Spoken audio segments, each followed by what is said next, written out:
కవిత బెయిల్కు supreme no, కేసీఆర్కు మరో దెబ్బ. సుప్రీంకోర్టులో ఎమ్మెల్సీ కవితకు ఎదురుదెబ్బ తగిలింది. బెయిల్ కోసం ట్రయల్ కోర్టునే ఆశ్రయించాలని సుప్రీం ధర్మాసనం సూచించింది. తన అరెస్టు చట్ట విరుద్ధం అంటూ కవిత దాఖలు చేసిన పిటిషన్పై సుప్రీం ధర్మాసనం విచారణ నిర్వహించింది. రాజ్యాంగ ఉల్లంఘనకు సంబంధించిన కవిత లేవనెత్తిన అంశాలను గతంలో విజయ్ మదన్ లాల్ కేసుకు సుప్రీం ధర్మాసనం జతవేసింది.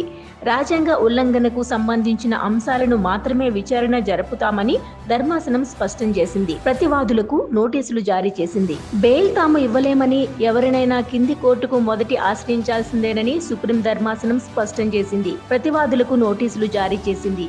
6 వారాల్లోగా కౌంటర్ అఫిడవిట్ దాఖలు చేయాలని ఆదేశించింది.